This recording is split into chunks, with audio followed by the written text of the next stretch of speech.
దేవుని స్తోత్రం. మన హెబ్రీ పత్రికని ధ్యానిస్తున్నాం. హెబ్రీ పత్రిక 3వ అధ్యాయంని మనం ధ్యానించబోతున్నాం. హెబ్రీ పత్రిక 3వ అధ్యాయం 1 నుండి 6 వచనంని మనం ధ్యానించబోతున్నాం. ఇక్కడ మనం చూస్తున్నాము, గతించిన వారం మనం చూసాము, యేసయ్య మానవుడిగా వచ్చారు అనే సత్యముని రుజువుపరచుటకే ఈ హెబ్రీ పత్రిక ప్రయత్నం చేస్తుంది. మన జీవితంలో మానవులుగా మనం ఎలాంటి కష్టముల్ని, బాధల్ని మనం అనుభవిస్తున్నామో అలాగునే యేసయ్య కూడా సమస్తముని అనుభవించారు కనుక ఆయన మనల్ని క్రైస్తవ జీవితంలో ముందుకు నడిపించడానికి గొప్ప దేవుడు. ఎవరికైతే తగ్గింపు మనసు ఉన్నదో, ఎవరికైతే దీన మనసు ఉన్నదో వారి వైపు దేవుడు తన కృపని అందజేస్తున్నారు. ఎలాగూ వర్షం నీరు ఎలాగూ లోతైన ప్రాంతంలో ప్రవహిస్తుందో అలాగనే ఎవరికైతే దీన మనసు ఉన్నదో, ఎవరికైతే తగ్గింపు మనసు ఉన్నదో వారికి దేవుని కృప అందుతుంది. యేసయ్య కృపని వాళ్ళకు మాత్రమే ఇస్తారు. ఎత్తైన చోటుకు నీళ్లు పారదు. కనుక మన జీవితంలో మనం యేసయ్య మనలాగే జీవించి మన కష్టములన్నింటినీ ఎరిగి ఉన్నారు కనుక మనం దేవుని మీద ఆధారపడి జీవించవచ్చు. ఇప్పుడు 1వ వచనంలో మనం చదువుతున్నాము, therefore holy brethren, partakers of the heavenly calling, consider Jesus the apostle and high priest of our confession. ఇందువలన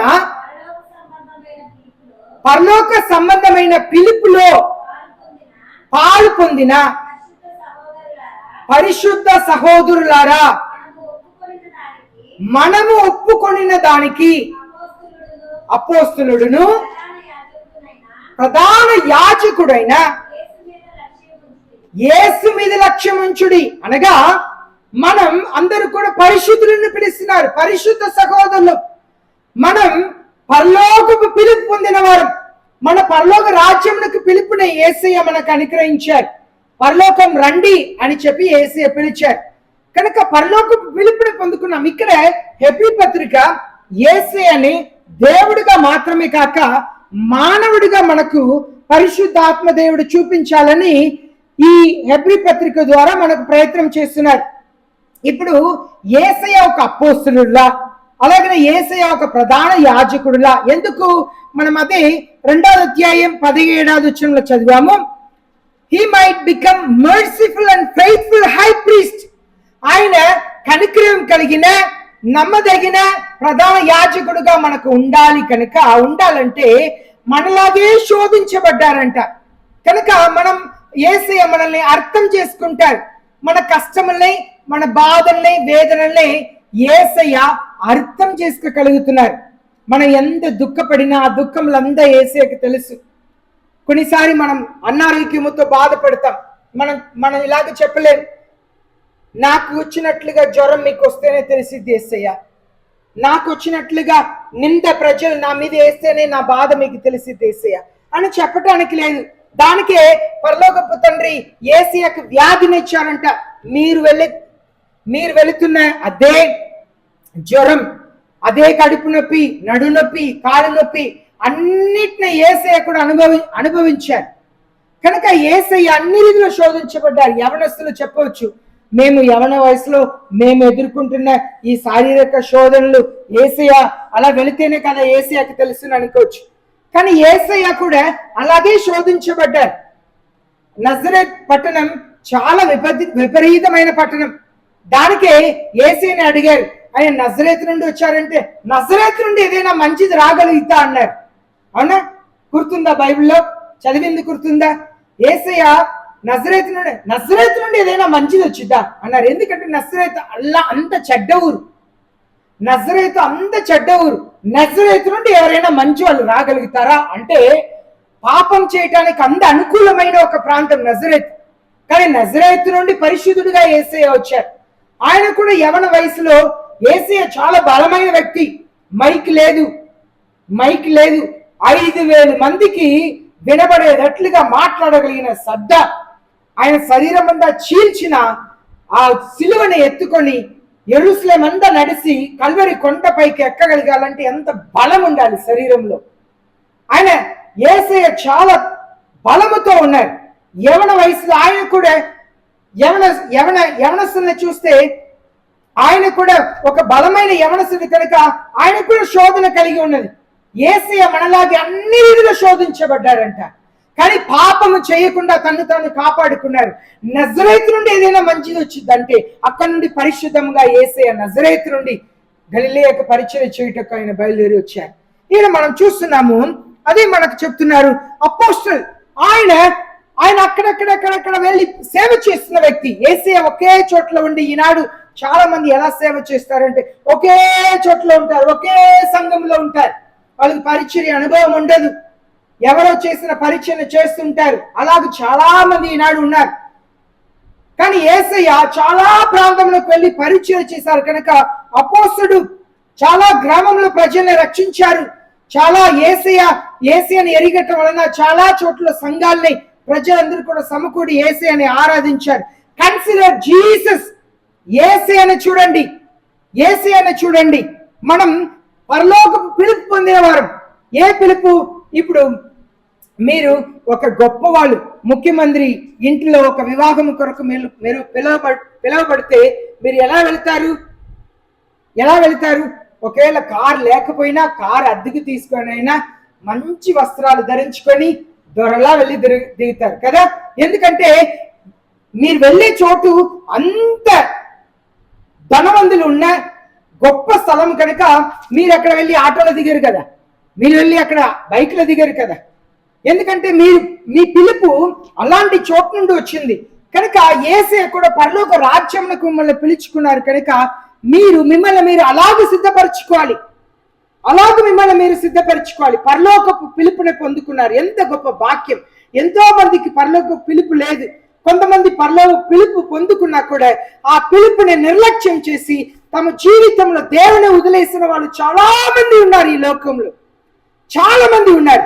కానీ యేసయ్య మీకు పరలోక పిలుపుని ఇచ్చారు కనుక ఆ పిలుపుని పొందుకొని స్థిరంగా నిలబడాలి. విశ్వాస జీవితంలో బలమైన క్రైస్తవులుగా మనం ఉండటానికి మనం పిలువబడి ఉన్నాం. ఆ వచనం మరలా తెలుగులో చదవనండి. మనం ఒప్పుకొనిన దానికి అనగా మనం ఒప్పుకొనిన దానికంటే మనం ఏం ఒప్పుకున్నాం? యేసయ్య కన్య గర్భములో వచ్చి జన్మించారు. దేవుడు మానవుడిగా కన్య గర్భములో జన్మించారు. నా కొరకు ఈ లోకంలో పాపము లేకుండా జీవించారు. తను తాను సిలువలో బలియాగముగా చేసుకొని సమాధి చేయబడి పునరుత్థానం పొంది పరలోకం వెళ్ళి సింహాసనంలో ఆసీనుడిగా ఉన్నారు. ఆ యేసయ్య మరలా తిరిగి రాబోతున్నారు. ఆ యేసయ్య మరణం వలన మనకు పాప క్షమాపణ దొరికింది. ఇది మనం ఒప్పుకుంటున్నాం. ఇప్పుడు చదవండి. అపోస్తలుడును ప్రధాన యాజకుడునైనా యేసు మీద లక్ష్యం ఉంచి మన లక్ష్యం యేసయ్య మీద ఉంచాలి. మనం యేసయ్యని చూడాలి. ఇప్పుడు పిల్లలు స్కూల్లో చదువుతున్నారు. అన్ని స్కూల్స్ గురించి నాకు తెలియదు, కానీ ఇప్పుడు పిల్లలు చదువుతున్న స్కూల్లో ప్రతి సంవత్సరం వాళ్ళకి నోట్ బుక్స్ ఇస్తున్నప్పుడు ఒక డిక్షనరీ ఇస్తారు. అవునా? ఒక డిక్షనరీ ఇస్తారు. ఆ డిక్షనరీతో పాటు ఒక చిన్న ప్యాకెట్ బుక్ ఇస్తారు. దాంట్లో వాళ్ళకు కఠినమైన అర్థం కానీ ఏదైనా ఇంగ్లీష్ పదాలు ఉంటే దాన్ని డిక్షనరీలో చూసి దాంట్లో రాసుకొని కంఠస్థం చేయటానికి, అవునా, నేర్చుకోవటానికి ఉంటుంది. ఇప్పుడు మన జీవితంలో కొన్ని విషయాలు అర్థం కావట్లేదు. ఎవరైనా మనల్ని చెడుగా మాట్లాడుతున్నారు, మన మీద అభాండమైన నింద వేస్తున్నారు. ఇప్పుడు నేను ఏం చేయాలి? చర్చి మానుకోవాలా? లేదా ఈ సహవాసంని మానుకోవాలా? ఈ పరిచయాన్ని మానుకోవాలా? నేను ఇప్పుడు ఏం చేయాలి? ఇప్పుడు మనకు డిక్షనరీ ఎవరు? యేసయ్య. మన డిక్షనరీ యేసయ్య. ఇప్పుడు ఎలాగో చదువుతున్నప్పుడు ఒక పదం అర్థం కావట్లేదంటే డిక్షనరీ తీసి చూసి అర్థం తెలుసుకుంటున్నాము. జీవితంలో ఈ పరిస్థితిలో నేను ఏ నిర్ణయం తీసుకోవాలి? ఇప్పుడు మనం యేసయ్యని చూడాలి. యేసయ్య జీవితంలో చూడాలి. యేసయ్య జీవితంలో చూసినప్పుడు ఆయన మీద ప్రజలు వేయని నింద, యేసయ్య పొందని అవమానమా? యేసయ్య మీద ఎన్నో నింద వేశారు, ఎన్నో అవమానపరిచారు. పాపులతో సుంగళ్ళతో భోజనం చేస్తున్నారు అంటున్నారు, పాపులతో సహవాసం చేస్తున్నారు అంటున్నారు. ఎన్నెన్నో నింద వేశారు యేసయ్య మీద. మనం యేసే అనే డిక్షనరీగా తీసుకొని చూడాలి. ఇప్పుడు మన పరలోకపు పిలుపుని పొందుకున్నాం కనుక మనం చిన్న చిన్న వాటిని చూసి వెంటనే నేను సహవాసాన్ని మానుకుంటాను, ఇంకా నేను ఈ సేవను మానుకుంటాను అని చెప్పి వెళ్ళటానికి లేదు. ఈ కష్టంలో ఇలాంటి సమస్య వచ్చినప్పుడు నా యేసయ్య ఈ సమస్యలు ఎలా ఎదుర్కొన్నారు, నా యేసయ్య ఏం చేశారు, దాన్ని చూసి మనం ముందుకు వెళ్ళాలి. మనం వెళ్ళే మార్గం సరిగ్గా ఉండాలి. ఇప్పుడు ఇక్కడ నుండి మీరు హైదరాబాద్కు టికెట్ తీసుకున్నారు, హైదరాబాద్ స్టేషన్కి వెళ్ళారు. చాలా ట్రైన్లు ఉన్నాయి. మీరు ఏదో ఒక ట్రైన్ ఎక్కి హైదరాబాద్ వెళ్ళటానికి వెళ్తారా, లేదు హైదరాబాద్కి ఏ ట్రైన్ వెళ్ళితో ఆ ట్రైన్కే ఎక్కుతారా? ఏ ట్రైన్ హైదరాబాద్ వెళ్ళితో దానికి ఎక్కుతారు. మీరు నిజముగా హైదరాబాద్ వెళ్ళే ట్రైన్లోనే కూర్చుంటే మీరు హైదరాబాద్కు ట్రైన్ వెళ్ళగా హైదరాబాద్కి మీరు దగ్గర అవుతా ఉంటారు. ఇప్పుడు క్రైస్తవ జీవితంలో మనం పరలోకపు పిలుపుని పొందుకున్న మనం పరలోకం చేరుటకు మనం ప్రయాణంని మొదలు పెట్టాం. ఇప్పుడు ఇన్ని సంవత్సరాలైంది మన క్రైస్తవులుగా యేసు ప్రభుని నమ్ముకొని బాప్తిసం పొంది యేసయ్య రక్తం శరీరంలో పాలు పొందుతా మనం యేసయ్య వైపు నడుస్తా ఉన్నప్పుడు మనం నెలలు సంవత్సరాలు మనం ఎవరికి దగ్గర రావాలి? యేసయ్యకి దగ్గర రావాలి. మనకు నెలలు అవుతుంది, చాలా సంవత్సరాలు అవుతుంది, కానీ మనం యేసయ్యకి దగ్గర రావట్లేదంటే దానికి అర్థం నేను ఎక్కిన ట్రైన్ పొరపాటు ట్రైన్. ఎవరినో నేను అడిగాను, ఈ ట్రైన్ హైదరాబాద్ వెళ్తుంటే వెళ్ళిద్ది అన్నారు, మనం ఎక్కేసాం, కానీ అది హైదరాబాద్ వెళ్ళట్లేదు కనుక ఇంకా హైదరాబాద్కు దగ్గర మనం రావట్లేదు. అలాగే మనం ఏ సహవాసంలో ఉన్నాం, ఏ సంఘములో ఉన్నాం, ఏ సేవకుని దగ్గర వాక్యం వింటున్నాం, ఆ వాక్యం నన్ను యేసయ్య దగ్గర తీసుకొస్తుందా, నన్ను పరిశుద్ధతలో నడిపిస్తుందా, నన్ను పరిపూర్ణమైన వ్యక్తిగా నన్ను మారుస్తుందా అని చెప్పి ఆలోచన చేయాలి. పాపముని గురించి హెచ్చరించే వాక్యం ద్వారా పరిశుద్ధ ఆత్మ దేవుడు పాపముని గురించి నన్ను హెచ్చరిస్తున్నారా, నేను పాపమును వదిలిపెడుతున్నానా, లేదు అదే పాపంతో కొనసాగిస్తున్నా అంటే మీరు యేసయ్య వైపు నడవట్లేదని అర్థం. యేసయ్య వైపు నడవట్లేదు, మీ ప్రయాణం యేసయ్య వైపు కొనసాగించట్లేదు. కనుక మనం పరలోక పిలుపుని పొందుకున్న వాళ్ళం. మనం చిన్న చిన్నగా ప్రారంభంలో బూతులు మాట్లాడాం, ప్రారంభంలో అబద్ధములు మాట్లాడాం, ప్రారంభంలో దేవునికి ఇష్టమైన పనులు చేశాం. ఇప్పుడు ఒక్కొక్కటిగా మారుతా ఉండాలి. కొంచెంగా మనం మారుతా ఉండాలి. ఎందుకంటే మనం యేసయ్యను చేరే ముందు మన పరిపూర్ణలు అయిపోవాలి. మన పరిపూర్ణంగా యేసయ్య దగ్గర చేరే ముందు మారాలంటే చిన్నగా మారాలి. ఇంకా మార్పేలా రాలేదు, అదే బ్రతుకంటే మనం వెళ్ళే మార్గం సరికాదు. ఇప్పుడు 2వ వచనంలో హెబ్రీ పత్రిక 3వ అధ్యాయం 2వ వచనంలో చదువుదాం. He was faithful to him who appointed him, as Moses also was in all his house. దేవుని ఇల్లంతట్లో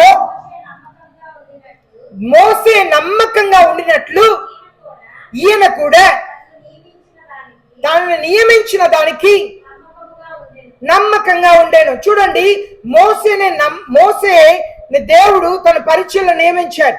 మోసే నమ్మకంగా ఉన్నట్లుగా యేసయ్య కూడా పరలోకపు తండ్రికి నమ్మకమైన సేవ చేశారు. కనుకనే సిలువలో చివరికి ఏం చెప్పారు? సమస్తము సమాప్తి అయింది. అంటే నేను నా పరలోకపు తండ్రి చిత్తం అంతా నేను చేశాను. సమరయ స్త్రీతో మాట్లాడుతున్నారు. అప్పుడు శిష్యులు పట్నం నుండి భోజనం తీసుకొస్తున్నారు. భోజనం చేయండి అంటే యేసయ్య ఏం చెప్తున్నారు? నీకు తెలియని ఆహారం నాకున్నది, నా పరలోకపు తండ్రి చిత్తంను చేయటమే నా ఆహారం.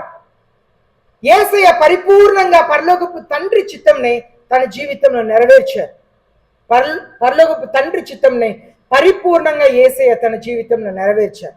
దానికి యేసయ్య మనకు మాదిరిగా ఉన్నారు. దేవుని పిల్లలు మనం యేసయ్య చేత పిలువబడ్డాం, మన పరలోకపు తండ్రి చేత మనం పిలువబడ్డాం. కనుక మనం దేవునికి అనుకూలమైన జీవితంలో జీవించాలి. మోసే నమ్మకమైన వాడు.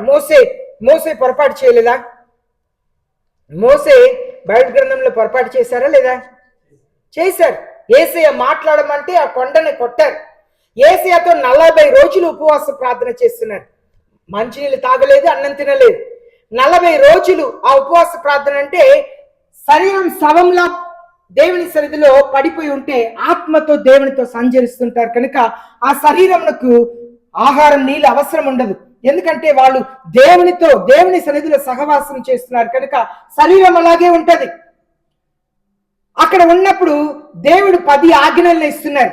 40 రోజులు 10 ఆజ్ఞలను ఇచ్చి పంపించినప్పుడు దేవుడు స్వయముగా తన వేలితో రాసిన ఆ రాయి పలకన తీసుకొని వచ్చినప్పుడు ఇశ్రాయేల్ ప్రజలు అక్కడ ఒక దూడని చేసుకొని అగిప్తు నుండి తీసుకొచ్చిన దేవుడు ఇదేని చెప్పి పండగ చేస్తున్నప్పుడు మోసేకి కోపం వచ్చి ఏం చేశారు? ఆ రాయిని విసిరేసి పగల కొట్టేశారు. పొరపాటు కాదా? దేవుడు తను స్వయముగా 40 రోజులు ఆయన వేలితో రాసి పంపించిన దాన్ని పగల కొట్టటం. అలాగనే దేవుడు ఈ కొండతో మాట్లాడు, నా పరిశుద్ధతని కనపరచు, నువ్వు ఈ కొండతో మాట్లాడితే ఈ కొండ నుండి నీళ్ళు వచ్చింది అన్నారు యేసయ్య. కానీ ఆయన కర్రతో మూర్ఖ జనులారా మీ కొరకు నేను నీళ్ళు రప్పించాలని 2 పర్యాయం కొట్టారు. దాన్ని పొరపాటు చేశారు, కానీ జీవితంలో నమ్మకంగా దేవునికి సేవ చేశారు. దేవుని సన్నిధిలో ఎంతో పశ్చాత్తాపడి ఉంటారు, ఎంతో పశ్చాత్తాపం. ఆయన 40 రోజులతో అయిపోయారు. మరలా 40 రోజులు 10 ఆజ్ఞల కొరకు దేవుని సన్నిధిలో ఉండవలసింది వచ్చింది. ఎన్ని పొరపాట్లు చేసినా దేవుని విషయమే నమ్మకంగా తన సేవను చేశారు. అలాగనే యేసయ్య కూడా పరలోకపు తండ్రికి నమ్మకమైన సేవ చేశారని మనం వాక్యంలో చదువుతున్నాం. దానికి మనం 1 పేతురు 1 కొరింథీ పత్రిక 10వ అధ్యాయం 13వ వచనం చదువుదాం. 1 కొరింథీ పత్రిక 10వ అధ్యాయం 13వ వచనం.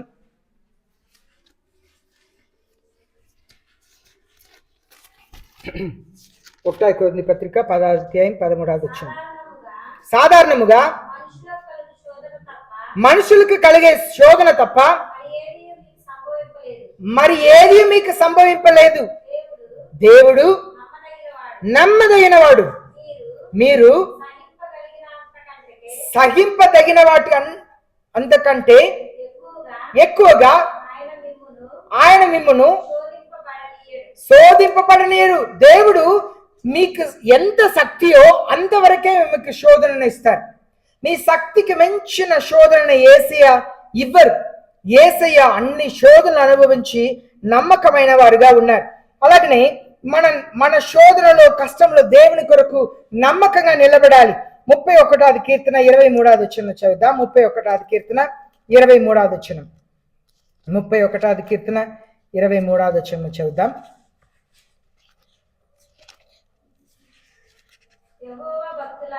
యెహోవా భక్తులారా మీరందరూ ఆయన్ని ప్రేమించుడి. యెహోవా విశ్వాసుల్ని కాపాడును. గర్వముగా ప్రవర్తించు వారికి ఆయన గొప్ప ప్రతికారం చేయును. కనుక దేవుని సన్నిధిలో మనం చేయవలసిన ఒక కార్యం, ఇదే. మన దేవుని సన్నిధిలో నమ్మకంగా ఉండాలి.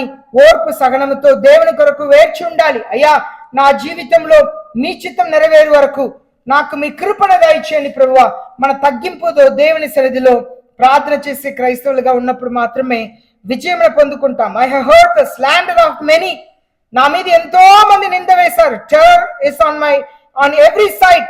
While they took counsel together against me, they schemed to take away my life. నాకు విరోధంగా ఎన్ని జరిగినా కూడా నేను మీ పట్ల నమ్మకంగా ఉంటాను ప్రభువా. దేవుని పట్ల లాంటి ఒక నమ్మకం కావాలి. 3వ వచనం చదువుదాం. హెబ్రీ పత్రిక 3వ అధ్యాయం 3వ వచనం. ప్రతి ఇల్లును ఎవడైనా ఒక్కడి చేత కట్టబడును. సమస్తమును కట్టినవాడు దేవుడే. ఇంటికంటే దాన్ని కట్టిన వాడు ఎక్కువ ఘనత పొందినట్లు ఈయన మోసే కంటే ఎక్కువ మహిమకు అరుగుడుగా ఎంచబడును. చూడండి, మోసే ద్వారా ఏమొచ్చింది? న్యాయ ప్రమాణం వచ్చింది. కానీ యేసే ద్వారా ఏమొచ్చింది? కృపా సత్యం వచ్చింది. మోసే ద్వారా న్యాయ ప్రమాణం వచ్చింది, యేసయ్య ద్వారా కృపా సత్యం మనకు వచ్చింది. అదే మన వాక్యంలో చదువుతున్నాం. మనం ఎప్పుడైతే కృపా సత్యం ఎప్పుడు మనకు వచ్చిందంటే దేవుని ఎదుట యథార్థంగా ఉండాలి. దేవుని ఎదుట యథార్థమైన జీవితం జీవించినప్పుడు కృపా సత్యం దేవుడు మనకు అనుగ్రహిస్తున్నారు. అదే మనం ఇక్కడ చూస్తున్నాము. ఇల్లు కట్టిన వారు ఇల్లు కట్టిన వారే గొప్పవారు. మనకంటే మనల్ని సృష్టించిన దేవుడే గొప్పవారు. మనకి ఎంత చదువు ఉన్నా, ఎంత జ్ఞానం ఉన్నా, ఎంత పలుకుపాట్లు ఉన్నా, ఎన్ని కలిగి ఉన్నా, మన దేవుడు గొప్ప దేవుడు. మన దేవుడే గొప్ప దేవుడు, మనకంటే గొప్ప దేవుడు. కనుక దేవుని పిల్లలు ఆ విశ్వాసంలో స్థిరంగా ఉండాలి. ప్రకటన గ్రంథం 2వ అధ్యాయం 10వ వచనంలో చూస్తున్నాము. మనం చివరి వరకు నమ్మకంగా ఉండమని దేవుని వాక్యం సెలవిస్తుంది. చివరి వరకు మన జీవితంలో నమ్మకమైన జీవితంలో జీవించాలి. ప్రకటన గ్రంథం 2వ అధ్యాయం 10వ వచనం.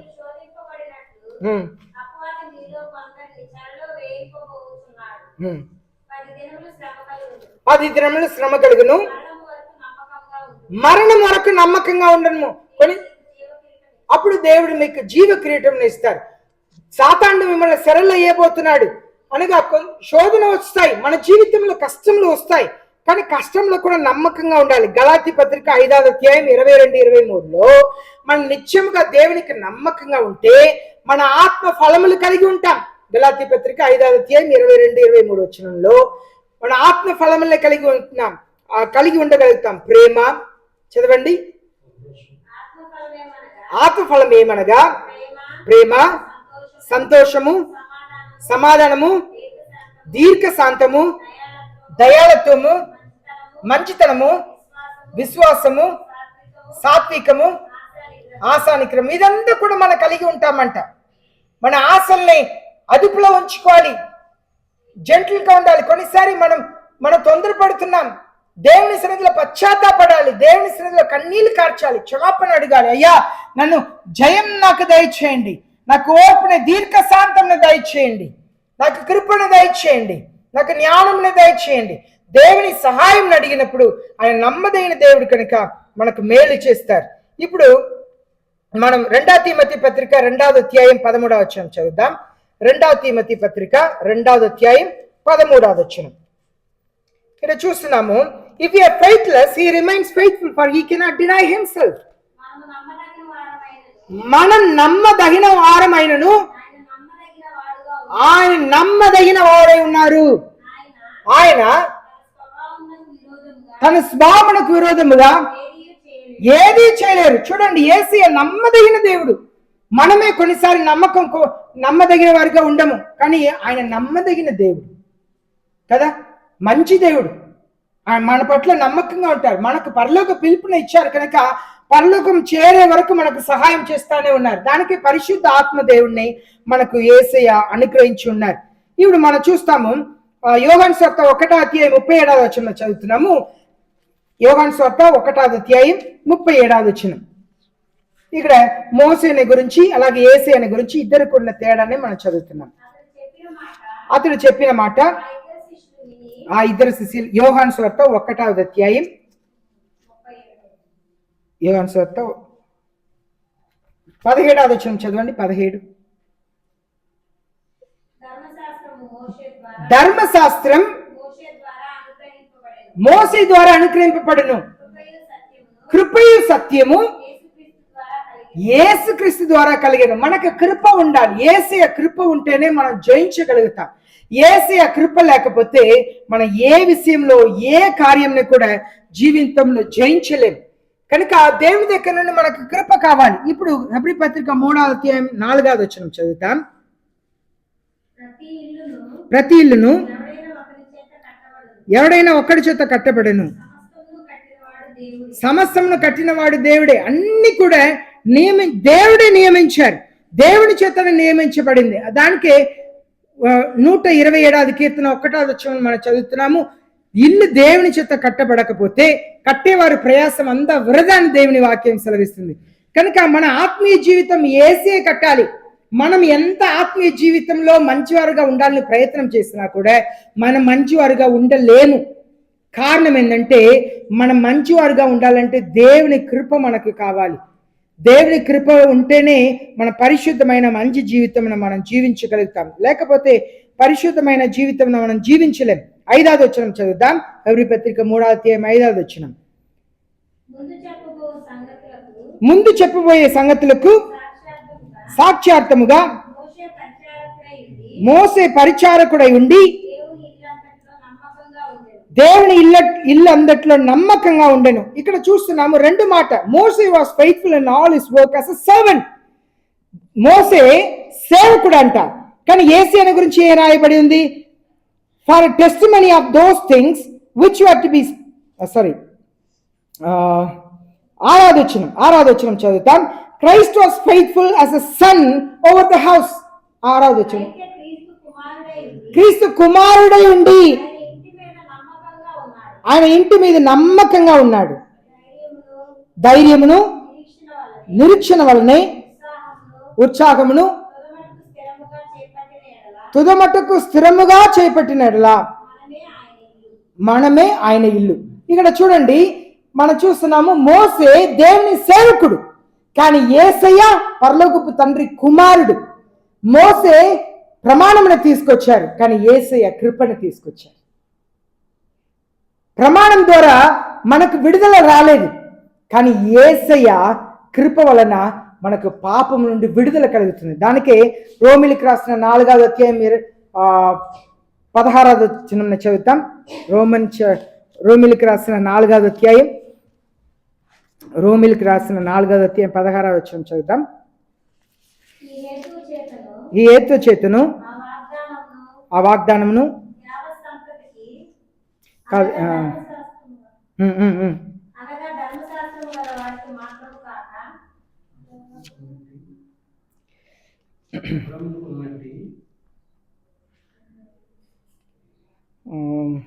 మనం చూస్తున్నాం.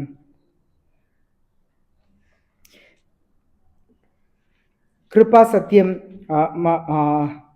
పాపంని జయించుటకు మనం దేవుని కృప క్రింద ఉన్నాము, కానీ ఆజ్ఞ కింద లేదు. ఓకే, 6వ అధ్యాయం 14వ వచనం చూద్దాం. 6వ అధ్యాయం 14వ వచనం. మీరు కృపకే కానీ ధర్మశాస్త్రమునకు లోనైన వారు కాదు, కనుక పాపం మీ మీద ప్రభుత్వం చేయదు. ఎందుకు పాపం ప్రభుత్వం చేయదంట? మనం కృప కింద ఉన్నాం, ధర్మశాస్త్రం కింద కాదు. ధర్మశాస్త్రం ఎవరి ద్వారా వచ్చింది? మోసే ద్వారా వచ్చింది. కానీ కృప ఎవరి ద్వారా వచ్చింది? యేసయ్య ద్వారా వచ్చింది. కనుక ఆ కృప యేసయ్య ద్వారా వచ్చింది కనుక మన పాపముని మనం జయించగలుగుతాం. పాపం మన మీద ప్రభుత్వం చేయకుండా దేవుడు తన కృపను మనకు అనుగ్రహిస్తున్నారు. పాపం మీద విజయమున దేవుడు అనుగ్రహిస్తున్నారు. కనుక మనకు నిరంతరమైన ఒక హోప్ ఉంది. If we hold fast our confidence, మనకు దేవుని మీద ఉన్న నిరీక్షణని ధైర్యంగా కాపాడుకుంటే, the boast of our hope from until the end, ముగింపు వరకు, చివరి వరకు దేవుని మీద నమ్మకంగా ఉండాలి. 1 పేతురు 2వ అధ్యాయం 5వ వచనం చదువుతాం. 1 పేతురు 2వ అధ్యాయం 5వ వచనం చదువుతాం. 1 పేతురు 2వ అధ్యాయం 5వ వచనం. You also as living stones are being built up as a spiritual house for a holy priesthood, to offer a spiritual sacrifice acceptable to God through Jesus Christ. మనం యేసయ్య చేత కట్టబడి ఉన్నాం. మనం సంఘంలో ఒక్కొక్క రాయిగా ఉన్నాం. ఇప్పుడు ఒక ఇల్లు ఉంది, ఈ గోడ ఉంది, ఈ గోడలో ఒక రాయిని తీసేస్తే అక్కడ ఎలా ఉంటది? ఎలా ఉంటది? ఒక రాయిని తీసేస్తే అక్కడ ఒక బెజ్జం పడిద్ది కదా, ఏదైనా లోన దూరిద్ది. మనం సహవాసం అలాంటిది, సంఘం అలాంటిది. సంఘంను విడిచి వెళ్ళకూడదు, సహవాసంను విడిచి వెళ్ళకూడదు. తీసారండి, చదవండి. దేవునికి అనుకూలమగు ఆత్మ సంబంధమైన బలులు అర్పించుటకు పరిశుద్ధ యాజకులుగా ఉండినట్లు మీరును సజీవమైన రాళ్ళు వలె ఉండి ఆత్మ సంబంధమైన మందిరముగా కట్టబడుచున్నారు. హల్లెలూయా. మనం ఆత్మ సంబంధమైన మందిరముగా కట్టబడుతున్నాం. సజీవరాలు మన సజీవరాలు. ఇప్పుడు దేవుని సంఘం నుండి వెళుతున్న వాళ్ళందరూ కూడా తాము ఊడ తీసుకుంటున్నారు. ఇప్పుడు ఒక రాయిని గోడ నుండి, మీ ఇంట్లో నుండి ఒక రాయిని అక్కడెక్కడ ఒక రాయి తీసేస్తే ఎలా ఉండిద్ది? క్షేమంగా ఉంటుందా? ఉండదు. అలాగే సంఘంలో మన సజీవరాలుగా ఉన్నాం. మనల్ని యేసయ్య సంఘముగా సహవాసముగా కట్టారు కనుక సాతానుడు ఏం చేస్తాడు? సాతానుడు పగలగొట్టి ఒక్కొక్క రాయిగా తీయటానికి ప్రయత్నం చేస్తాడు. యేసయ్య ఇల్లునే కట్టేవారు, సాతానుడు ఇల్లుని ఊడబెరికేవాడు. అదే యోహాను సువార్త 10వ అధ్యాయం 10వ వచనంలో చదువుతున్నాను. ఆయన యోహాను సువార్త 10వ అధ్యాయం 10వ వచనం చదవండి. యోహాను సువార్త 10వ అధ్యాయం 10వ వచనం. ఇక్కడ సాతానుడు యేసయ్య కట్టుటకు ప్రయత్నం చేస్తున్నారు, సాతానుడు పడగొట్టుటకు ప్రయత్నం చేస్తున్నాడు. చదవండి. దొంగతనమును హత్యను నాశనము చేయుటకు వచ్చును గాని మరి దేనికి రాను. సాతానుడు ఏం చేస్తాడంటే, సాతానుడు వచ్చేదే నరగతి చేయటానికి వస్తాడు. ఇల్లుని, దేవుని సంఘంని పాడు చేయటానికి, దేవుని సహవాసాన్ని పాడు చేయటానికి వస్తాడు. మేము చాలాసారి మాట్లాడుకుంటాం. ఎవరు తెలుసా దేవుని సంఘమునకు విరోధం అవుతారు? ఎవరు దేవుని చేత ఎక్కువ మేలు పొందుకున్నారు, ఎవరు దేవుని సేవకుల చేత ఎక్కువ ఆశీర్వాదం పొందుకున్నారు, ఎక్కువ ఎవరికి మనం సహాయం చేస్తామో వాళ్ళే లఘుగా తీసుకొని, చులుకనగా తీసుకొని మోసం చేసి వెళ్ళిపోతారు. మన సజీవ రాళ్ళు, మన ప్రతి ఒక్కరు కూడా సజీవ రాళ్ళు అంట. ఇక్కడ హెబ్రీ పత్రిక 3:1 వచనంలో మనం పరిశుద్ధ సహోదర సహోదరులు అంట. మనం అందరూ పరిశుద్ధులు అంట, పరలోక పిలుపు పొందిన వారంట. కనుక మన సహవాసం పాడవటానికి కారణంగా ఉండకూడదు. ఎన్ని కష్టాలైనా దేవుని కొరకు ధైర్యంగా, ఓర్పుతో, సహనముతో నిలబడాలని దేవుని వాక్యం సెలవిస్తుంది. ఇప్పుడు 1 కొరింథీ పత్రిక 3వ అధ్యాయం 16వ వచనంలో చదువుతున్నాము. 1 కొరింథీ పత్రిక 3వ అధ్యాయం 16వ వచనంలో, మీరు దేవుని ఆలయముగా ఉన్నారని మీకు తెలీదా? మీరు దేవుని ఆలయమై ఉన్నారనియు దేవుని ఆత్మ మీలో నివసించుచున్నారని మీరు ఎరుగరా? ఎవడైనను దేవుని ఆలయమును పాడు చేసిన ఎడలా దేవుడు వారిని పాడు చేయను. దేవుని ఆలయము పరిశుద్ధమై ఉన్నది. మీరే ఆలయం. మీరందరూ కూడా దేవునికి పరిశుద్ధమైన ఆలయం. దేవుడు ఎవరైనా దేవుని ఆలయంని పాడు చేస్తే దేవుడు పాడు చేస్తారంట. దానికే సంఘం చెదిరిపోవటానికి కానీ, సహవాసం పాడవటానికి కానీ మనం కారణంగా ఉండకూడదు. మనం పశ్చాత్తాపడాలి, దేవుని సన్నిధిలో క్షమాపణ అడగాలి. ఒక సహోదరి చర్చికి రాను ఆగిపోతే వాళ్ళ భర్తకి నేను ఫోన్ చేశాను. ఇది అని కారణం చెప్తే నేను చెప్పాను, నేను క్షమాపణ అడుగుతున్నాను. జరిగిన సంభవం నాకేమీ తెలియదు, నాకు సంబంధం లేదు, కానీ వారి కొరకు నేను క్షమాపణ అడుగుతున్నాను. సంఘమునే కాయటం దేవుడిచ్చిన బాధ్యత. కానీ కొన్నిసారి నక్కలు దూరుతున్నాయి. కొన్నిసారి సంఘములో ఉన్నవారే దేవునికి విరోధముగా మారిపోతున్నారు. మనం దేవుని పిలుపు పొందిన వారం, సజీవ రాళ్ళు, పరిశుద్ధ స్థలంలో సజీవ రాళ్ళు, పరిశుద్ధులుగా పిలువబడ్డాం. కనుక మనం సంఘ క్షేమము కొరకు ప్రయాసపడాలి. కానీ సంఘం కూలిపోవటానికి మన కారణముగా ఉండకూడదు. సాతానుడు వచ్చేదే నరగతి చేయటానికి వస్తున్నాడు. ఏం చేస్తాడంట? మన ఆత్మను చంపటానికి వస్తున్నాడు. ఆయన దొంగలించడానికి వస్తున్నాడు. కొందరు కూర్చొని నిద్రపోతా ఉన్నారు, కొందరు కూర్చొని నిద్రపోతా ఉన్నారు. మనకు తెలుసు, కొద్దిసేపు తర్వాత చర్చ అయిపోయిన తర్వాత మన ఇంటికి వెళ్ళి నిద్రపోవచ్చు. మనల్ని ఎవరు అడగరు. ఈరోజు పనికి వెళ్ళరు, ఇంట్లోనే ఉంటారు. తెలిసినా కూడా చర్చిలో వచ్చే నిద్ర ఇంట్లో రాదు. పాస్టర్ గారు చెప్పే వాక్యం జోలపాట్లా ఉంటుందో లేదు, సాతానుడి చెవుల్లో జోలపాటు పాడతాడో తెలియదు. చక్కగా నిద్రపోతా ఉంటారు. అప్పుడు ఎలా మీరు ఆత్మీయ జీవితంలో ఎదగలుగుతారు? స్కూల్లో క్లాస్ రూమ్లో మీరు నిద్రపోతే ఏం చేస్తారు టీచర్? డస్టర్ తీసి విసురుతారు కదా, డస్టర్ని తీసి విసురుతారు, చాక్ పీస్ని తీసి విసురుతారు, అవునా కదా? అంటే ఎందుకు? మీరు వినాలి, మీరు నేర్చుకోవాలి, మీరు ఎదగాలి నా ఆశ. మీ అమ్మ నాన్న ఇంత ఫీజు కట్టుతున్నారు, మీరు వచ్చి క్లాస్లో నిద్రపోతున్నారు.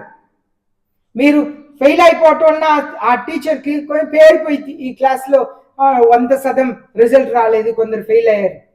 మీరు పాస్ అయితే మీరు సంతోషపడతారు, మీ అమ్మా నాన్న సంతోషపడతారు, ఆ టీచర్ కూడా సంతోషపడతారు. మా క్లాస్లో 100% రిజల్ట్ వచ్చింది కదా.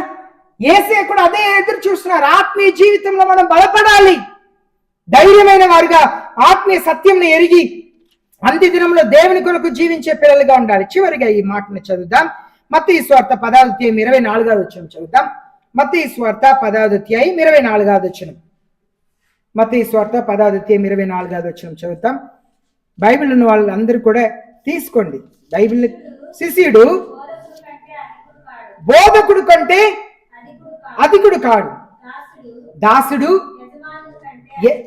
యజమానుడు కంటే అధికుడు కాడు. సారీ, మత్తయి సువార్త 12వ అధ్యాయం 24వ వచనం చదవండి. 12:24.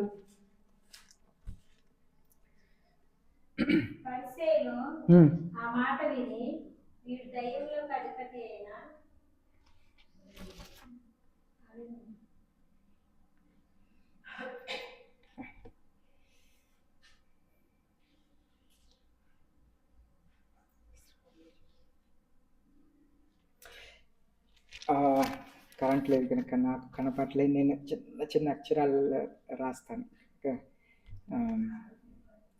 ఇక్కడ మనకు దేవుని సత్యం నేర్పించేది, మనం దేవుని పిల్లలుగా సత్యం లేదు గాలి, మనమందరం యేసయ్యకు శిష్యులుగా మారాలి. చివరి దినంలో జీవిస్తున్నాం. నరకం చాలా భయంకరమైనది, నరకం చాలా భయంకరమైనది. నరకం నుండి మనల్ని తప్పించడానికి యేసయ్య పిలిచారు కనుక పరలోక రాజ్యం పిలుపు పొందుకున్న వారు నరకం వెళ్తే ఎలా ఉండిద్దండి? నరకంలో ఉండి ఏం చెప్తారు? నేను కూడా బాప్తిసం పొందుకున్నానండి, నేను కూడా పాస్టర్ని, నేను కూడా వాక్యం చెప్పేవాడిని, నేను కూడా చాలా సంవత్సరాలు చర్చికి వెళ్ళేవాడిని, కానీ నేను ఈ పాపం చేయటం వల్ల నరకంలో ఉన్నాను. నరకంలో చాలా మంది ఇదే మాట్లాడుకుంటారు. నేను గొప్ప సేవ చేశానండి, కానీ డబ్బు కకృతిపడి అబద్ధ ప్రవచన చెప్పి డబ్బుకు ఆశపడి ఆత్మల్ని బాగు చేయాలని నేను ప్రజల్ని బాధ పెట్టాను. నేను ఎప్పుడు నమ్మే సత్యం, మన సంఘం నుండి ఒకరు వెళ్ళిపోతే నేను ఎంత ఒక సేవకునిగా నేను దుఃఖపడతానో, ఆ బాధ ఇంకా ఒక సేవకుడు బాధపడకూడదు కనుక నేను వేరే ఆత్మలకు నేను ఆశపడను. దేవుడు ఇచ్చిన ఆత్మలు చాలు. పాపం నరకంలో ఉన్న వాళ్ళు చాలా మంది బాధపడేది తెలుసా? నేను సండే స్కూల్కి వెళ్ళేవాడిని, నాకు ఎన్నో మాటలు బోధించేవారు, యూత్ మీటింగ్ల వాక్యం వినేవాడిని, నేను చర్చిలో ప్రార్థన చేసేవాడిని, పాటలు పాడేవాడిని, కానీ నేను క్షమించలేకపోయాను. వీధిలో ఎవరో చెడు మాట్లాడారు, మీరు పరిశుద్ధతలో ఎదిగిన వారైతే ఏం చేయాలి? మాట్లాడిన వారిని క్షమించాలి. మీ శత్రువుల్ని ప్రేమించండి, మిమ్మల్ని హింసించే వారి కొరకు ప్రార్థన చేయమన్నారు యేసయ్య. మీ శత్రువుల్ని ప్రేమించండి, మిమ్మల్ని హింసించే వారి కొరకు ప్రార్థన చేయండి. హింసించటం అంటే ఏంటి? హింసించటం అంటే ఏంటి? చాలా బాధ పెట్టటం కదా. ఇప్పుడు ఎవరైనా వీధిలో మీ గురించి చెడుగా మాట్లాడి మిమ్మల్ని మానసికంగా హింసిస్తే వెంటనే సంఘంను మానుకొని వెళ్ళిపోవటం కాదు, వారి కొరకు మోకరించి ప్రార్థన చేయాలి, ఆ శత్రువులని ప్రేమించాలి. మిమ్మల్ని ఎవరైతే మానసికంగా హింసిస్తున్నారో వాళ్ళు రక్షణ కొరకు, మారు మనసు కొరకు ప్రార్థన చేయాలి.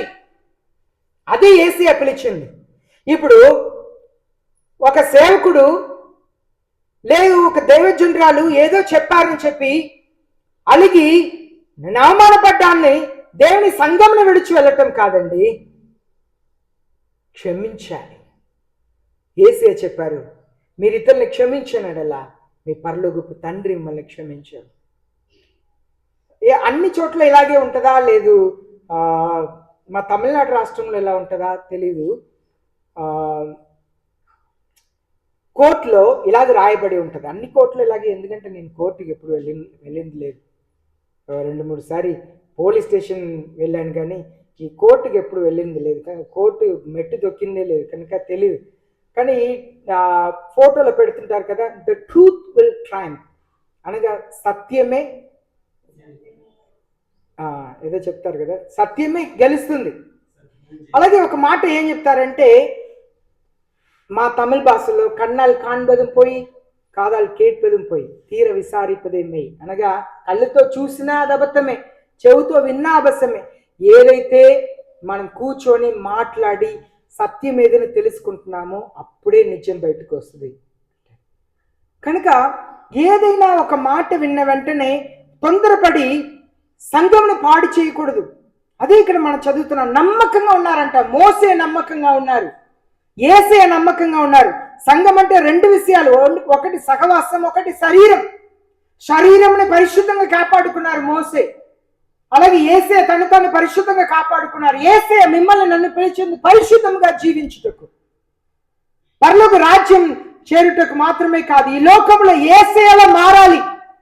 మనల్ని యేసయ్య పిలిచింది మనం యేసయ్యలా మారాలి. మనం మాటలు యేసయ్యలా మారాలి, మన చూపు యేసయ్యలా మారాలి, మన వినికిడి యేసయ్యలా మారాలి, మన హృదయ ధ్యానం యేసయ్యలా మారాలి, మన మెదడు, మన ఆలోచనలంతా కూడా యేసయ్యలా మారాలి.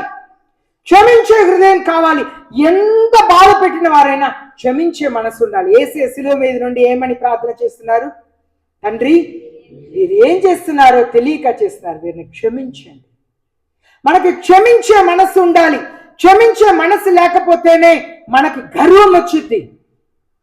క్షమించే మనసు ఉండాలి. మిమ్మల్ని నన్ను యేసయ్య పిలిచింది యథార్థమైన మంచి క్రైస్తవులుగా మారుటకు. మనం యేసయ్యకు శిష్యులుగా మారాలి. అప్పుడే మనం యేసయ్య దృష్టిలో మంచి సంఘంగా మారుతాం, విలువైన వారుగా మారుతాం. మన యేసయ్య చాలా త్వరగా రాబోతున్నారు. ఎన్నో సంఘటనలు జరుగుతున్నాయి. జపాన్ దేశంలో పోయిన వారం మాత్రమే 900 భూకంపం వచ్చిందంటండి. ఒక వారంలో 900 భూకంపం వచ్చింది. అమెరికా దేశంలో భూకంపం వచ్చింది. ఎన్నెన్నో జరుగుతానే ఉన్నది. ఇది ఎంత కాదు, ముందు యేసయ్య తన రాకడకు సూచనగా చెప్పింది, ప్రజలు మోసపరచబడతారు. కనుక జాగ్రత్త. వ్యక్తిగతంగా దేవుని వాక్యంను చదవండి. నేను ఈ మధ్య రోజు ఉదయకాలం ఒక స్వార్థ నుండి ఒక అధ్యాయం, సాయంత్రం పూట ఒక పత్రిక నుండి ఒక అధ్యాయం, ఆడియో బైబిల్ ఒక్కొక్క అధ్యాయం పంపిస్తున్నాను. మీరు దేవుని దగ్గర నాకు చదువు రాదు, బైబిల్ తెలియదని చెప్పటానికి అవకాశం లేదు. నేను పెడతానే ఉన్నాను, చాలా మందికి వ్యక్తిగతంగా పంపిస్తున్నాను, గ్రూప్లో పెడుతున్నాను. అది ఒక 3 నిమిషాలే ఉంటుంది, వాక్య అధ్యాయం వినవచ్చు. కనుక మీ ఆత్మీయ జీవితంని కాపాడుకోండి. వ్యక్తిగతంగా భారముతో ప్రార్థన చేయండి. నేను యేసయ్యలా మారాలి. మీరు యేసయ్యలా మారుటకు పిలువబడ్డారు.